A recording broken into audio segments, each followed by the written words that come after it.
the non-conceptual knowledge. Now, people have greatly misunderstood this. They have imagined that unknowing the state of the highest contemplation was the acquisition of a blank mind,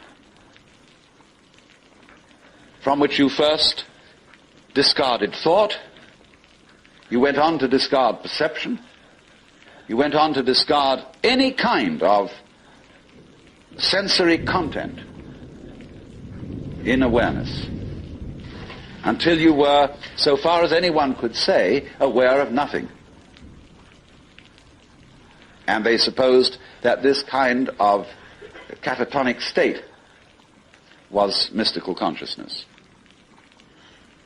This is often believed in India. If you go to the Vedanta Society and ask, what do you mean by Nirvikalpa Samadhi, they will tell you that the one in that state has no consciousness whatsoever of the sensory world.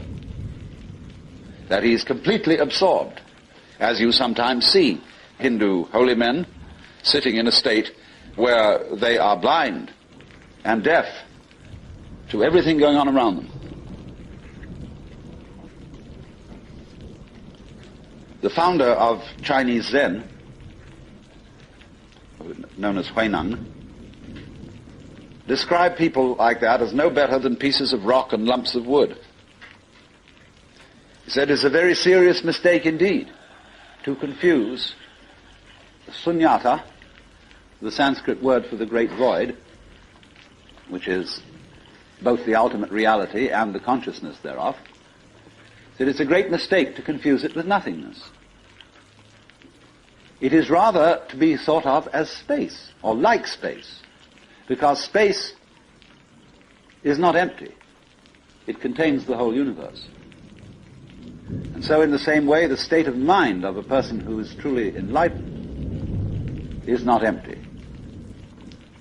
It contains everything. But like space, it is not stained by what it contains. And it's often said in Zen imagery, you can't hammer a nail into space. You can't spit on the sky and soil it. If you try, the spit will just return and hit your own face. So they go on to say the consciousness in all of us, your basic mind is like space. It is completely pure. But of course by purity, they don't mean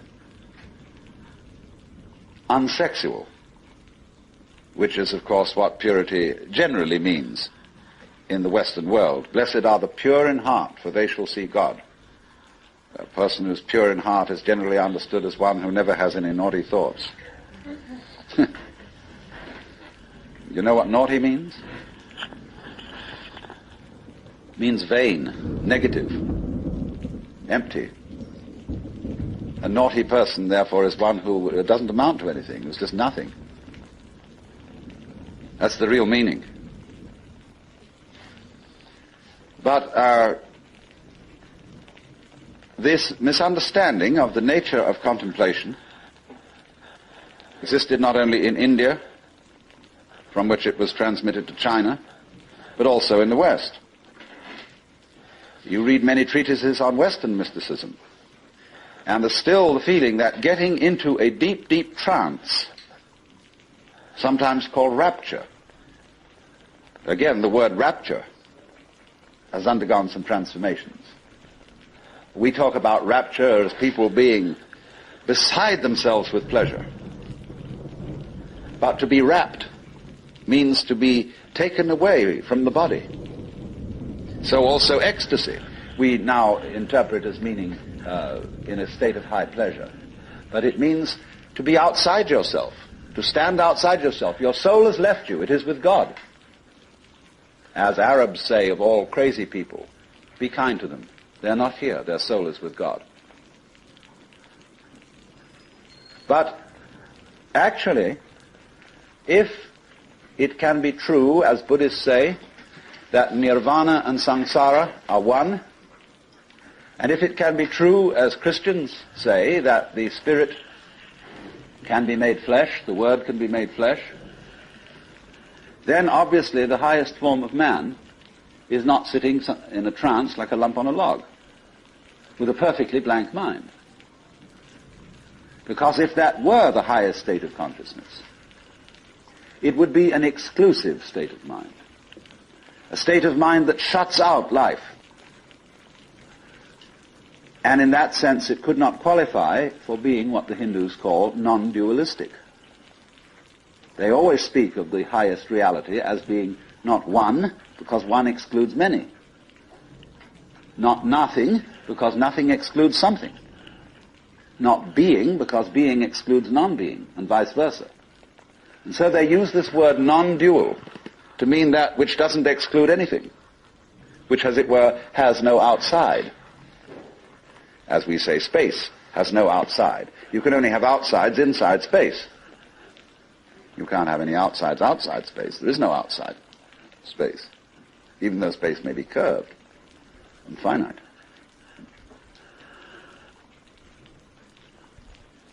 So, if you want to think incidentally of that curved space, go and take a look at a photograph in the Life, a book on mathematics, where there's a picture of a Klein bottle, which is a three-dimensional Möbius strip.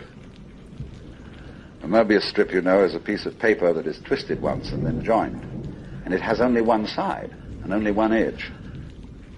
Now, a Klein bottle is a three-dimensional Möbius strip, and it only has one inside. It has no outside. You can say it has an inside and no outside, or it has an outside and no inside. It's a fabulous little trick. But something like that would be the nature of space, as that which does indeed transcend the opposites.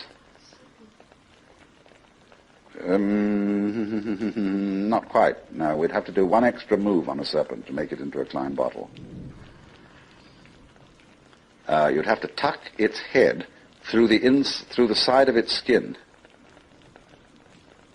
and make the aperture through the mouth continuous with the inside of the serpent towards the tail, you see. That's more or less what a Klein bottle is. So, what I'm getting to, I'm giving you something out of the general history of religions to show that what has been meant by the mystical state, the state of samadhi or awakening in certain traditions, is not this state of trance, but a state of consciousness in which you can perfectly well carry on your daily affairs. And of course, what is meant by a bodhisattva as the ideal type of Buddhist person is that he is not wrapped, that he is actively engaged in the life of the world, because he has gone beyond the illusion that nirvana is to be found away from everyday life. So what is then the point of meditation? Why meditate? Why do you have to crawl off into a hole, or go to a Zen monastery, or retire and be quiet, when this is only a withdrawal? Is there anything to be said for it? Well, meditation is, in that sense, as a practice, as a discipline, is a very curious problem. Because from one point of view it's a help, and from another point of view a hindrance.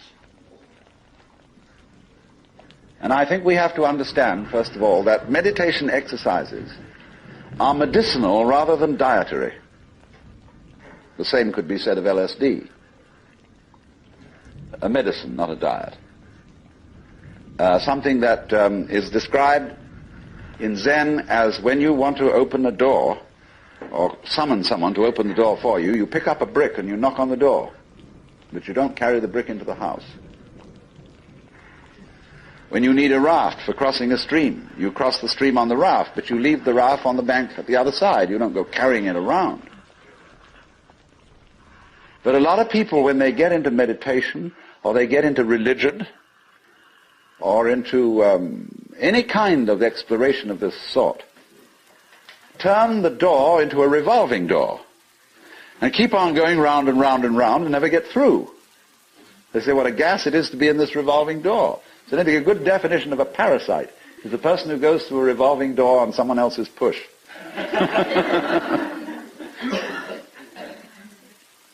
So there are all sorts of people in the religious racket who are going through revolving doors. And they're very bitter about people who walk right through and leave the door behind because they say, well, you haven't paid enough respect. You must really understand religious one-upmanship. It's a tremendously important thing. And don't be caught out by this, because what happens is there's a little game going on, which I'm going to initiate you into. And it's played in Zen, which is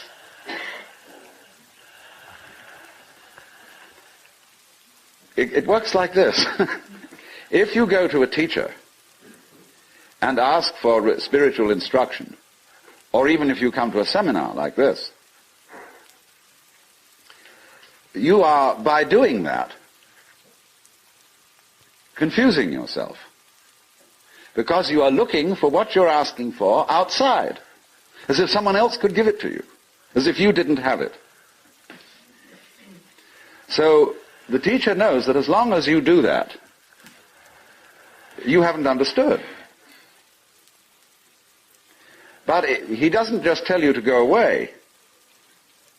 Or he may sometimes just say, go away, I'm too busy. And in any case, I can't tell you anything. Well, people won't take that for an answer. They won't take no for an answer. And furthermore, if he just said, go away, they would just find some other teacher who would exploit them and maybe keep them as followers for years and acquire a great deal of money by so doing. But what he does is another thing. He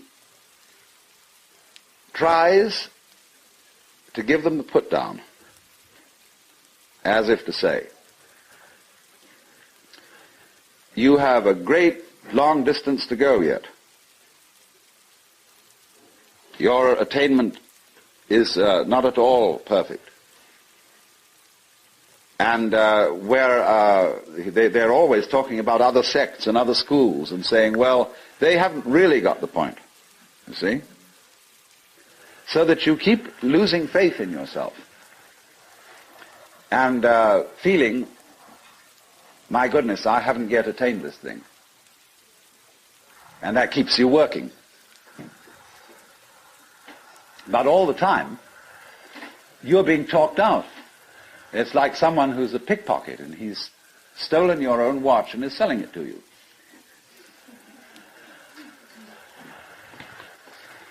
But just so long as you can be talked out of yourself, you deserve to be.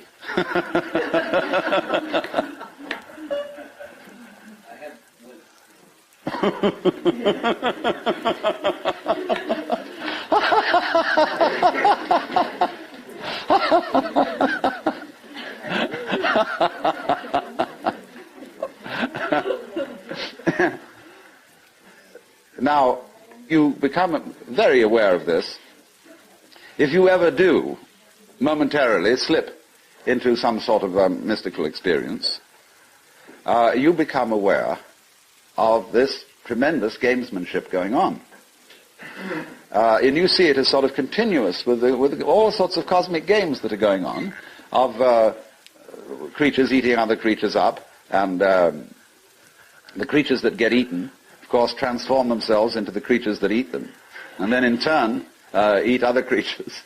And you see the whole hide-and-seek game going on, and then you realize very clearly that the state of development that you are in now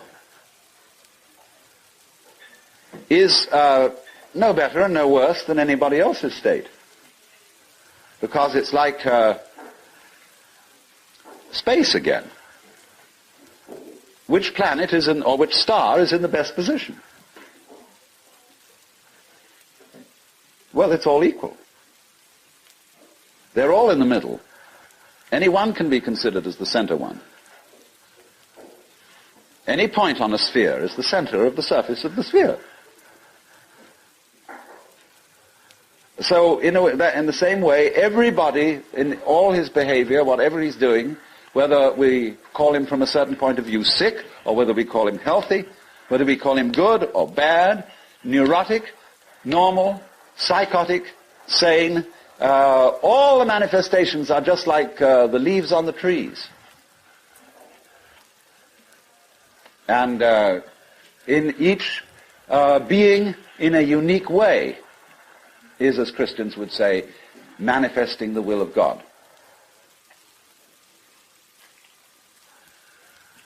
So,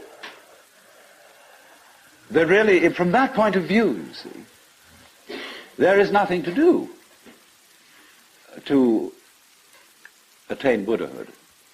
Nothing at all.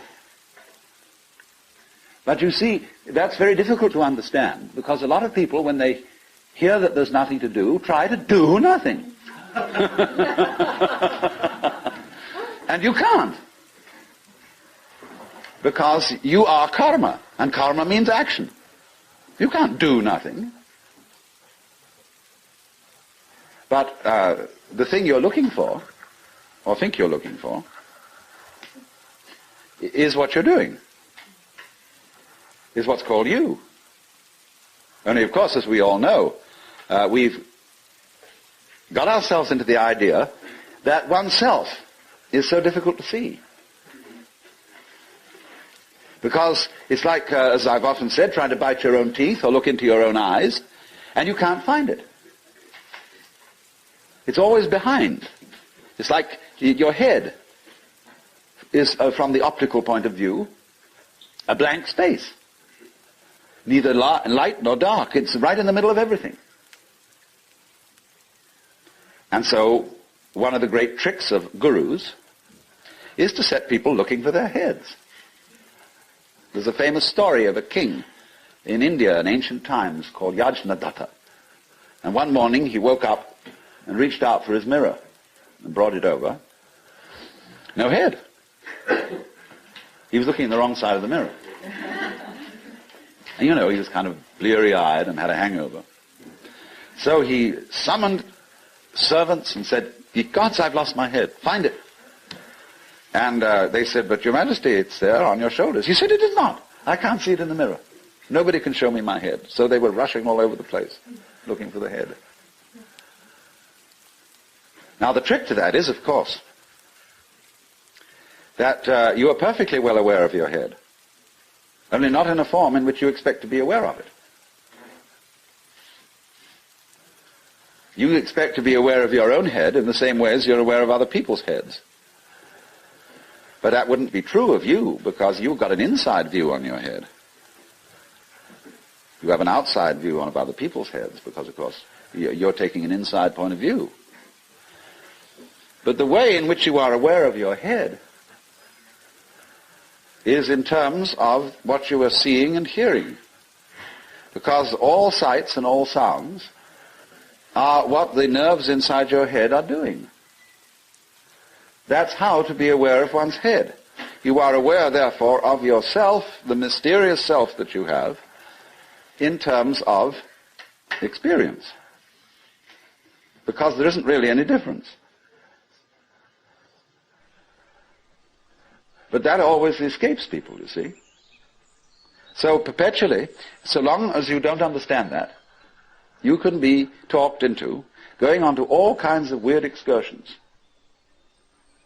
And just so long as you believe it, you're a sucker. You're hooked. And it takes a tremendous inner confidence and nerve finally to say, "Hey, don't pull that stunt on me anymore. I see through your game." And because gurus are very clever at putting you down. But they're just trying to see how strong you are. Testing you out. See if they can hoodwink you. So long as they can, you see, they're going to go on doing it, because they're going to get you to the point where they can't do it to you anymore. Then they'll graduate. And so, One of Rinzai's students, after he saw through it, said, well, there wasn't much in Rinzai's Buddhism after all. Of course there wasn't. He said boldly and straight out, my teaching is just like using an empty fist to deceive a child. You know, when you play games with a child and pretend you've got something here, and the child goes into all kinds of tizzy to get you to open your hand and show what it is, and then there's nothing. Fooled. So you can be fooled. As long as you can be fooled. When you can't be fooled, you don't ask the question anymore. Because it's all become clear. It's all become clear that there is no puzzle about this universe. What makes you think there are puzzles about this universe? Very simple reason. You're trying to explain it. And when you explain things, what do you mean by explanation? There are several meanings of explanation. There's really one basic meaning. But first of all, to be able to translate what is happening into terms of words or numbers. In other words, to describe. But a real explanation is not just a description. It's a description which enables us to control what we are describing. But didn't we see in the last session that to control the world is not really what we want to do?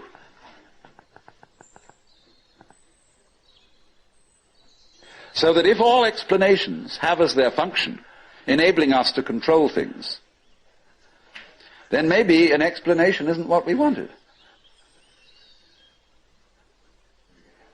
And furthermore, you can very simply see that what makes things complicated is explaining them. When somebody explains to you how a flower works, and he's a great botanist, and analyzes all the innards of a flower, and shows the channels, the fibers, the processes of reproduction, and so on that go on in it, everybody stands fascinated. Said, how complicated that is. How clever God must have been to create that flower, to have all that complexity going. It isn't complicated at all. It's only complicated when you start thinking about it. Because the vehicle of words is a very clumsy one. And when you try to talk about the processes of nature, what is complicated is not the processes of nature, but trying to put them into words. That's as complicated as trying to drink up the ocean with a fork. It takes forever. And so this intense complexity that we see in everything is created by our attempt to analyze it all. And so what we do is, you see, when we analyze, we use our eyes and ears as scalpels. And we dissect everything. And we have to put a label on every piece we chop off. And so we scalpelize, and we get it right down to atoms, getting finer and finer, and we suddenly thought, well, we've got to the end of it, because the word atom means what is not cuttable. Atomos. But then we found we could cut the atom. And lo and behold, big fleas had little fleas upon their backs to bite them. And it goes on forever. There is no end to the minuteness which you can unveil through physical investigation. For the simple reason that the investigation itself is what is chopping things into pieces. And the sharper you can sharpen your knife, the finer you can cut it. And the knife of the intellect is very sharp indeed. And the sophisticated instruments that we can now make, well, there's probably no limit to it. But in a way, all that is vain knowledge. In a way. Because you see, what it does is, it gives you the illusion that you've solved your problems. When you have controlled certain things, and you have solved certain problems, practical problems, you say, fine, more of that, please. Let's go on solving problems. And then you do. And you create a world of people, as we are today, far more comfortable than people who lived in the 19th century. Just remember the troubles of going to a dentist when you were children, or some of you when you were children, of medicine, of badly heated homes, of all sorts of things that we don't put up with anymore. But the problem is we keep running into this thing that all constant stimulations of consciousness become unconscious. And when we take it as a matter of course to have certain comforts, then we switch the level on which we worry. When you solve a whole set of problems, people find new ones to worry about. And after a while, you begin to get that haven't we been here before feeling. Aren't we just going round on a cycle and doing the same old thing over and over and over again because we don't realize that we're chasing our own tails?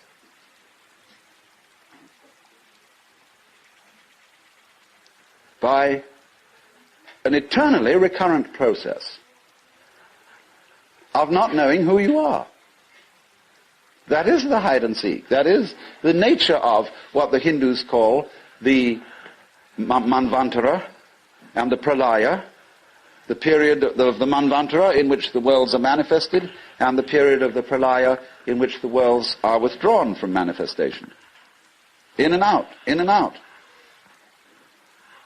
Evermore came out by the same door as in I went.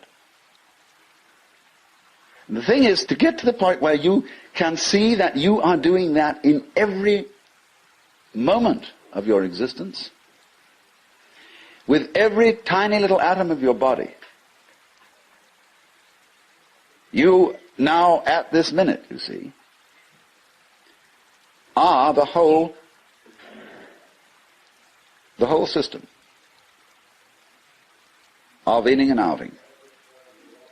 In other words, you often think perhaps, maybe a long, long time ahead, I shall reach the point where I wake up from manifestation and overcome the world illusion and discover that I am the supreme reality behind all this diversification. My friends, there is no diversification.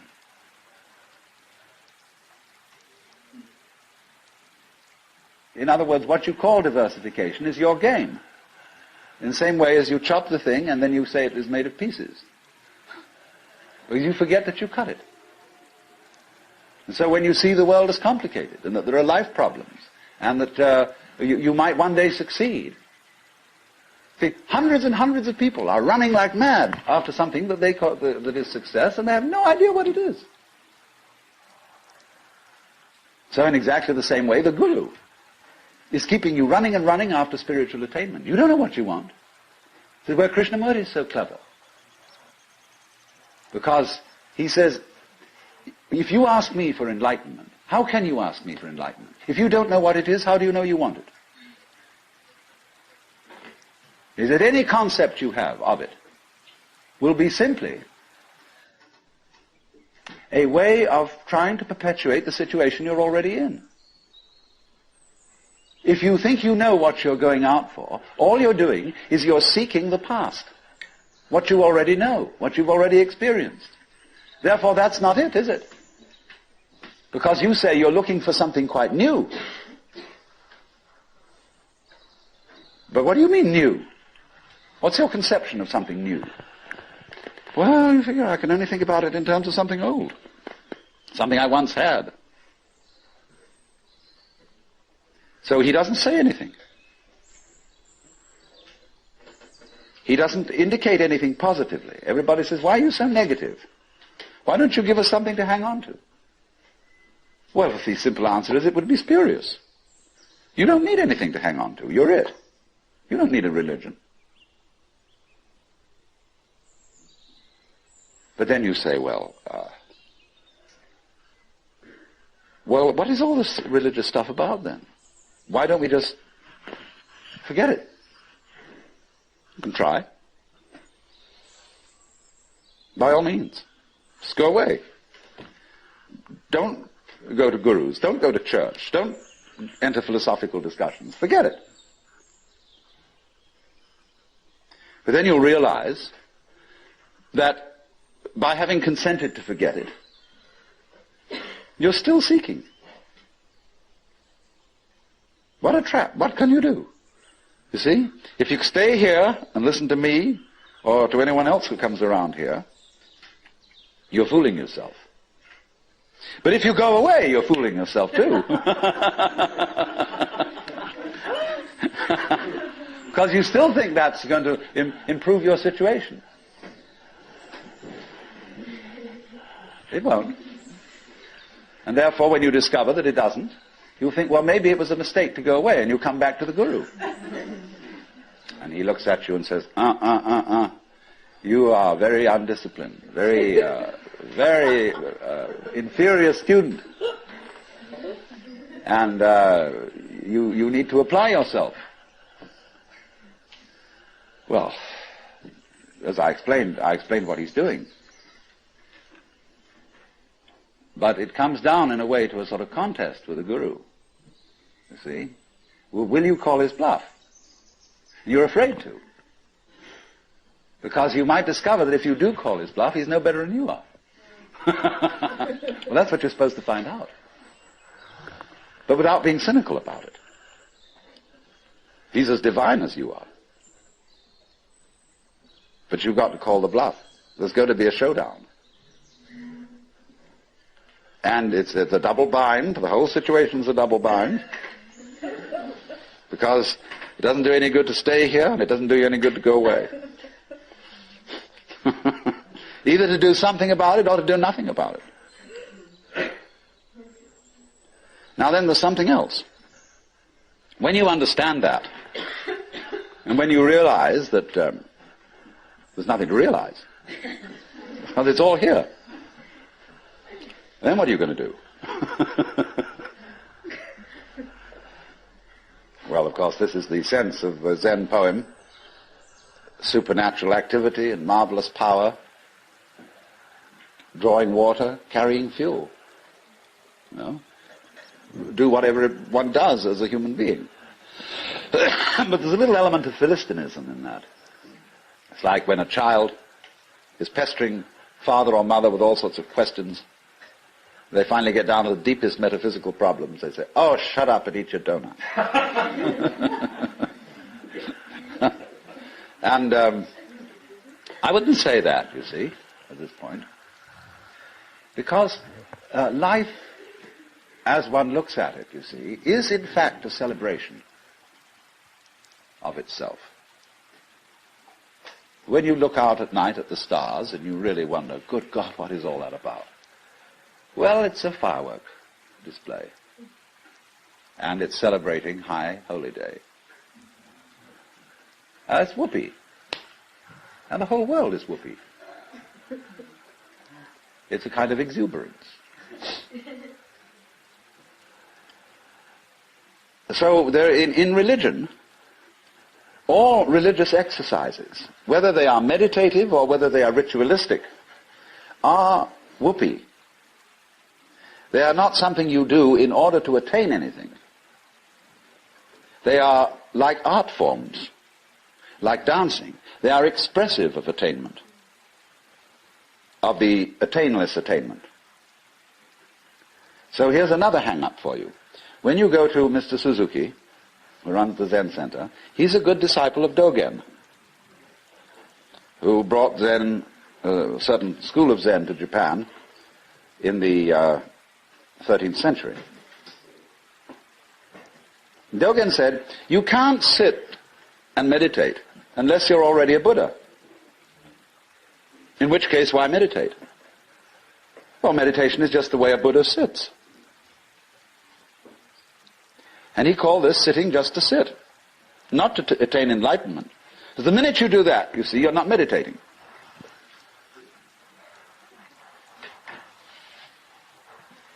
So you only become a good meditator if you're not looking for anything.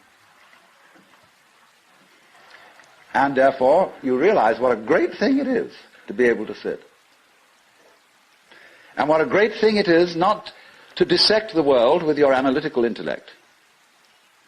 To be able to look out at the water or the trees or at the floor and the light on it in front of you without calling it light or floor or trees or thinking that it has parts or thinking that it's complicated. It isn't.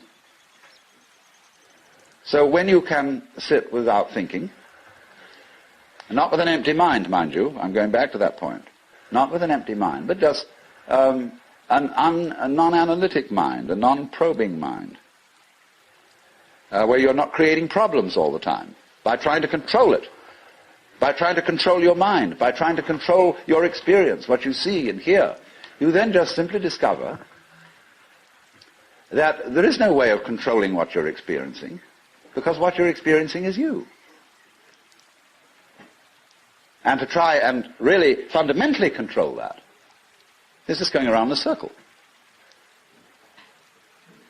So if I were to say to you now, what you have to learn is to let it happen, that's wrong too. There's no one to let it happen. If I say to you, accept your experience, be calm and open to things, that again perpetuates the illusion that you're something different from it. And so we go round and round. But if there are some people who want to get together, and like we would get together to play poker, or to have a walk, or sail a boat, if there are some people who want to get together to meditate, and to have rituals, and to chant, great. It's an art form. And you can only use it and make it a good art form if you're not using it to get something. And this is what really is the bane of temples all over the world. You go into Buddhist temples where they theoretically don't believe in any God. But there are the people praying. And they're all doing it in order that we get a male child next time around, or that the horse recover from a disease, or that mama gets cured of the dropsy, and all these petitions are going on and on and on. People always coming to the temple to ask for something. Lowbrow people for lowbrow things, highbrow people for highbrow things. And there all the vendors sit outside and sell souvenirs and magic and charms, and all the people go in and do this. And all these serious priests sitting there, really having to keep up face and say, yes, we can provide these services. On the other hand, if you go in to one of these temples, along with all the faithful followers, and have a ball, buy a bead, buy a candle, buy this, buy that, buy some incense, go in and dig this great thing going on, salute the Buddhas or the altars or the crucifixes or what you will. But don't take it seriously. And this is one of the great important transformations of today in our consciousness, is that a great many people are finding out that religion is not supposed to be taken seriously.